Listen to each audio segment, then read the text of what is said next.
अभी नहीं, जब मैं बोलूं तब चलाना है। धन्यवाद।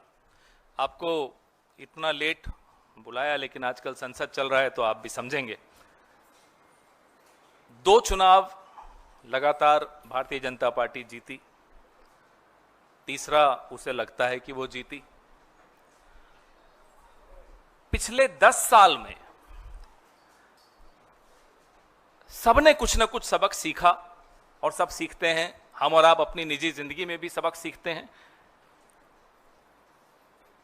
आप और हम किसी भी धर्म के हों, मजहब के हों, फेथ के हों, विचारधारा के हों, एक बात हम सब पर लागू होती है कि ऊपर वाला 2 तरीके से आजमाता है। सब कुछ दे के आजमाता है और सब कुछ छीन कर भी आजमाता है। 2014 में हमें भारी शिकस्त हुई, 2019 में भी हमें शिकस्त हुई। हमने भी आत्मचिंतन किया, समझा, सीखा। लेकिन जिसको सब कुछ दिया और अब 2024 में उससे छीनना शुरू किया, उस व्यक्ति ने, उस पार्टी ने, उस विचार ने कोई सबक नहीं सीखा। ये आज संसद के भीतर और संसद के बाहर स्पष्ट हो गया। पिछले 10 साल इन्होंने अपना व्यापार, अपना कारोबार कैसे चलाया? व्हाट्सएप में झूठ फैलाकर, राहुल गांधी जी के वीडियोस को काट छाट कर, उसके बारे में अनर्गल टिप्पणियां कर करके उन वीडियोस के बारे में चलाया। कारोबार चला, ऐसा नहीं है 5 साल चला, 10 साल चला। अब वो कारोबार इस देश की जनता ने रोक दिया। ये सबक भारतीय जनता पार्टी नहीं सीख पाई। आज भी राहुल गांधी का भाषण शुरू होते ही 10 मिनट में IT cell Bharatiya Janata party की शुरू हो गई। कैसे उनके भाषण को तोड़ना मरोड़ना है, कैसे स्पिन देना है, कैसे ट्विस्ट करना है, सबक नहीं सीखा। ऊपर वाले ने जब आपको सब कुछ दिया तब भी नहीं सीखा आपने। अब जब ऊपर वाला सब कुछ छीन रहा है आपसे, आप तब भी नहीं सीख रहे। आप अभी भी वही हैं। अच्छा लगा आज देखकर कि प्रधानमंत्री सदन में थे, और अच्छा लगा ये देख के कि प्रधानमंत्री को अपने आप को तकलीफ देते हुए 2 बार उठना पड़ा, और अच्छा लगा ये देख के कि उन्हें राहुल जी को जवाब भी देना पड़ा। कुछ बदलाव तो आ रहा है, अभी बहुत कुछ बदलेगा। हिंदू धर्म के ये ठेकेदार बनते हैं। साथियों, गंगा कहां से शुरू होती है और कहां खत्म होती है, इसके उत्तर में हिंदू धर्म की पूरी परिभाषा छुपी है। क्या गंगा गंगोत्री से शुरू होती है या आसमान से शुरू होती है और समुद्र में जाकर और फिर से आसमान में चली जाती है? यह है हिंदू विचार। उसका कोई शुरुआत नहीं है, कोई अंत नहीं है। उस विचार के ये बौने लोग ठेकेदार बनेंगे। इतने बड़े विचार को ये बौने उस विचार पे कब्जा करके उसको अपनी ही साइज का बना देंगे। इतने बड़े विचार को बौना बनाने की कोशिश करेंगे और हम होने देंगे? हम अब तक तो सोचते थे कि संवैधानिक संस्थाओं को बचाने की लड़ाई हम लोग लड़ने निकले हैं।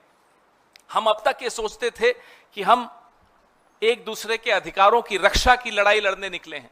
हम सोचते थे कि हम देश की जो 75 साल से जो लोकतंत्र चल रहा है उसको बचाने की लड़ाई लड़ने निकले हैं।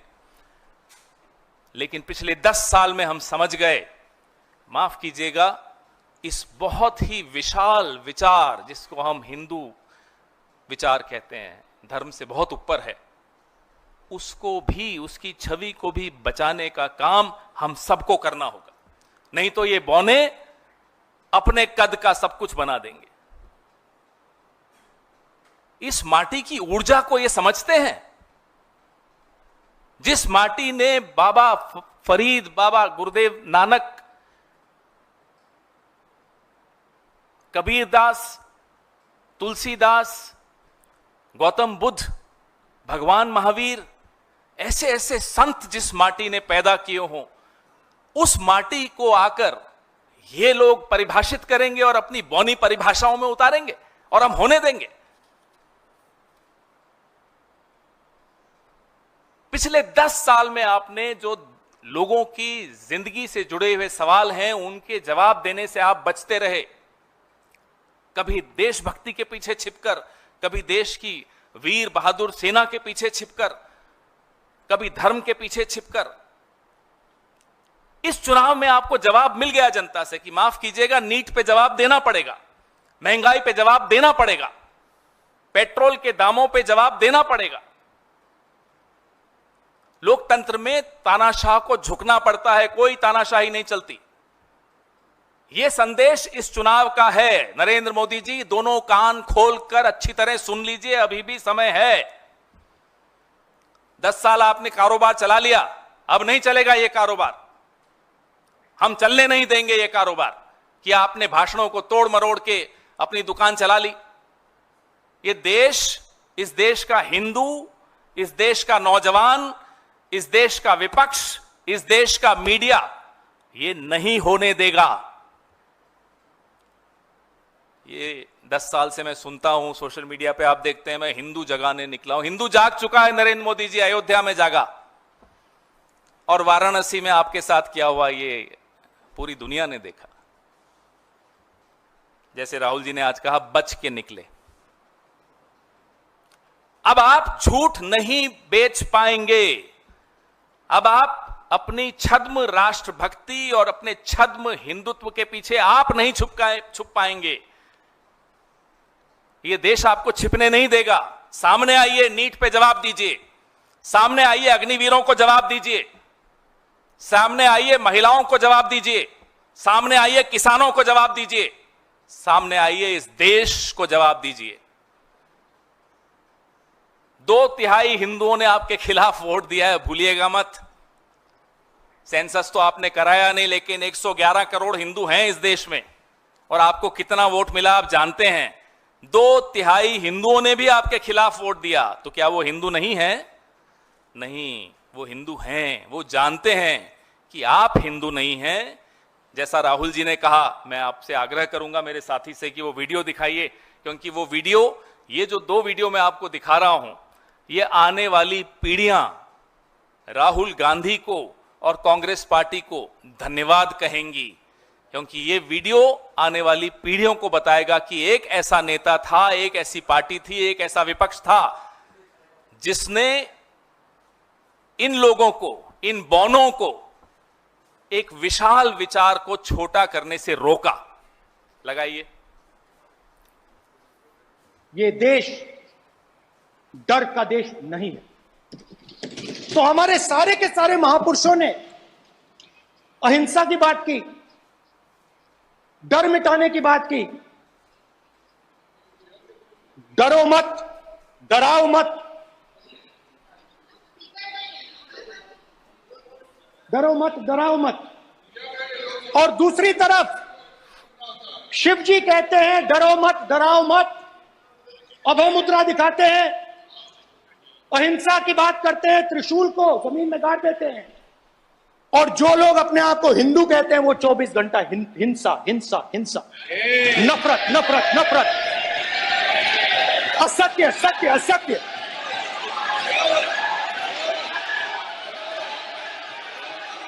आप हिंदू हो ही नहीं।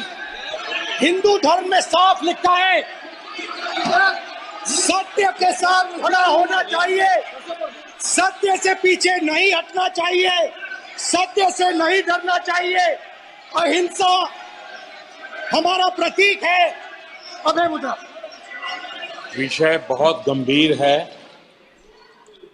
पूरे हिंदू समाज को हिंसक कहना ये गंभीर विषय है। नहीं नहीं नहीं नहीं नहीं नहीं, नरेंद्र मोदी जी पूरा हिंदू समाज नहीं है, बीजेपी पूरा हिंदू समाज नहीं है, आरएसएस पूरा हिंदू समाज नहीं है, ये ठेका नहीं है बीजेपी का। दूसरा वाला भी सुनाइए। हिंदू हिंसा नहीं फैला सकता, हिंदू नफरत नहीं फैला सकता,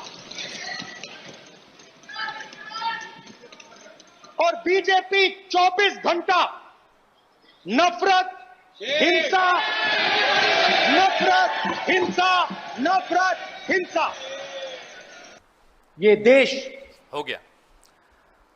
आपने देखा कि कैसे नरेंद्र मोदी जी ने आज प्रयास किया उठकर कुछ बोलने का, और जब राहुल जी ने कहा कि नरेंद्र मोदी हिंदू समाज नहीं है, भारतीय जनता पार्टी हिंदू समाज नहीं है, राष्ट्रीय स्वयंसेवक संघ हिंदू समाज नहीं है, ये ठेकेदार नहीं है, और हम ठेकेदारी प्रथा तो नहीं चलने देंगे अपने धर्म पे। आपने देखा उसके बाद नरेंद्र मोदी का मुंह बंद हो गया। और अब मैं फिर से दोहराता हूं, प्रधानमंत्री जी आपको यह समझ लेना चाहिए कि खुदा कभी कभी ऐसा जवाल देता है, उरूस तो देता है पर दिलों से निकाल देता है। अब आप लोगों के दिलों से निकल चुके हो, अभी भी समय है, नीट पर जवाब दीजिए, असली मुद्दों पर आइए। जो मुद्दे लोगों को परेशान कर रहे हैं उन मुद्दों से आप बच नहीं सकते। धर्म के पीछे छिपने की आपने कोशिश की, अयोध्या में जवाब मिला, वाराणसी में अभी आधा जवाब मिला है, पूरा मिल जाएगा, चिंता मत कीजिए। लेकिन अब आपको मुद्दों से बचकर हम नहीं भागने देंगे आपके सवाल।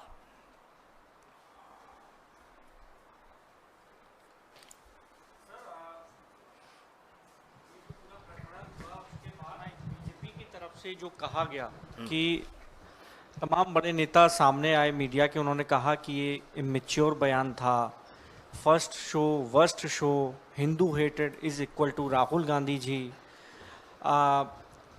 बचकानापन से उभर नहीं पाए हैं। कोई महिला सांसद कह रही हैं कि स्टैंड अप कॉमेडी था।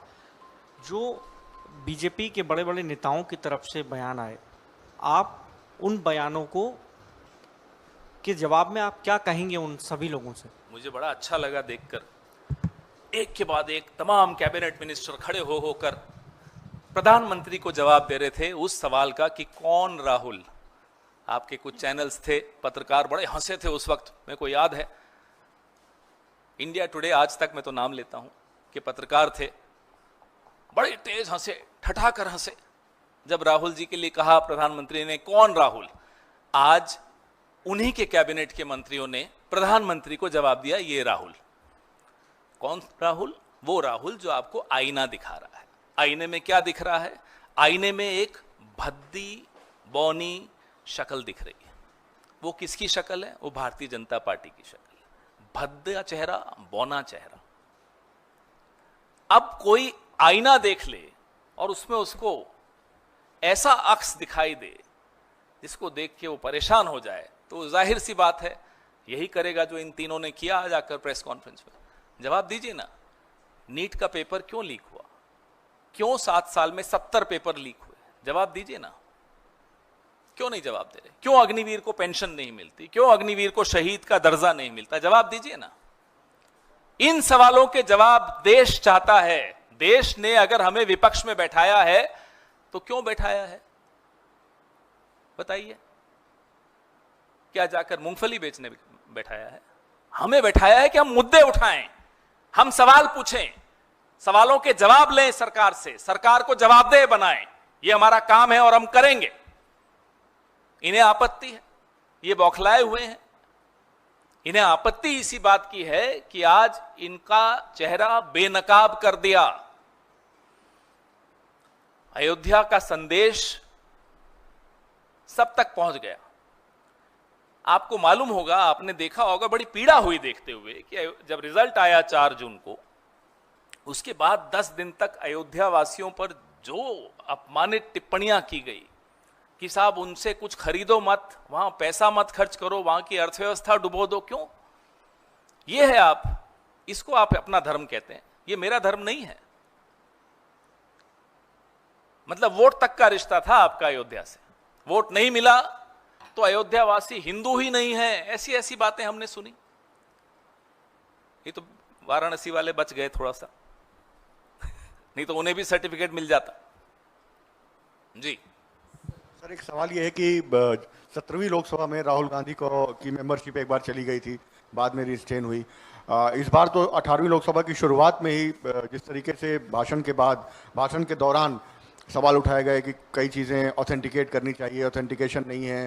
राजनाथ सिंह, अमित शाह वगैरह ने सवाल उठाया और उसके बाद स्पीकर के साथ लंबी बैठक हुई है अमित शाह जी की और तमाम बड़े नेताओं की। तो अगर कोई प्रिविलेज नोटिस या ऐसा कोई एक्शन सरकार लेती है तो कांग्रेस पार्टी के लिए उसकी कोई तैयारी है? शिव, इसका जवाब एक शब्द है, शिव।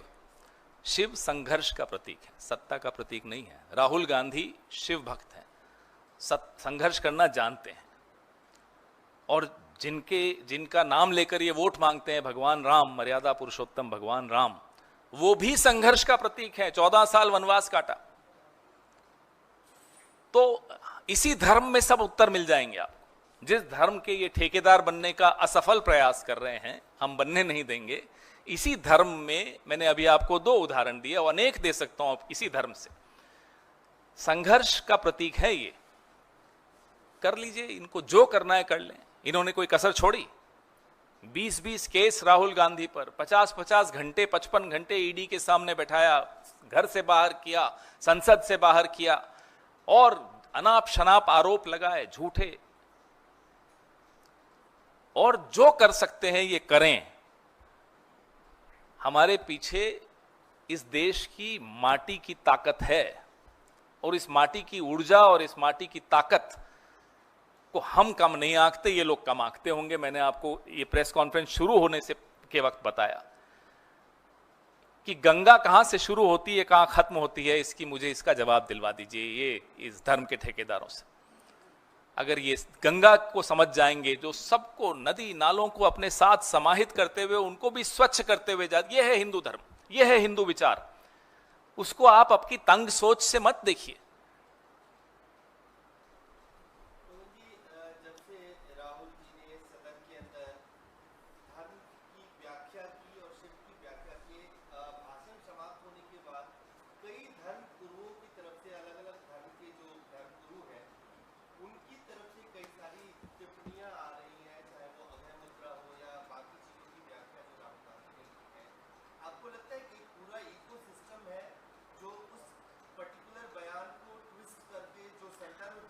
देखिए,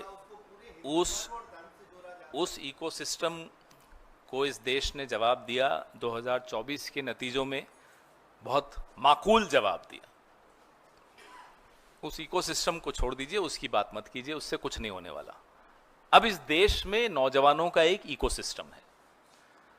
वो नौजवान जवाब मांग रहे हैं। वो नीट पे जवाब मांग रहे हैं, वो एनटीए के पूरे रोल पे जवाब मांग रहे हैं, वो अग्निवीर योजना पे जवाब मांग रहे हैं कि साहब क्या योजना है, क्यों लाए आप। वो किसान का बेटा है तो वो एमएसपी पे जवाब मांग रहा है। वो अगर हमारी बेटी है, उसने 10 साल नारा अच्छी तरह देख लिया बेटी बचाओ बेटी पढ़ाओ का, वो अपनी सुरक्षा पे जवाब मांग रही है। अब जवाब देने होंगे। आप ये इकोसिस्टम और ये टूल किट नहीं चलेंगे। अब ये टूल किट का जमाना खत्म हो गया। अब इनका इकोसिस्टम, अब हम तो कह रहे हैं नरेंद्र मोदी जी को कि करोड़ों रुपए खर्च करते हो, आईटी सेल बंद कर दो ना, अब इसकी कोई उपयोगिता नहीं रही। अब ये चलने वाली नहीं है। लोगों का भरोसा उठ गया। अब किसी को कोई कुछ कहता है, सुबह ज्ञान बांटता है तो कहते साहब व्हाट्सएप पे तो नहीं पढ़ लिया था कहीं। ये आपने हालत बना दिया आपकी आईटी सेल ने। अब आपकी आईटी सेल को बंद कर दीजिए, पैसा बचा लो, काम आएगा आगे, क्योंकि अब विपक्ष में बैठना पड़ेगा बहुत जल्दी। ज्यादा साल नहीं बचे, ज्यादा महीने भी नहीं बचे।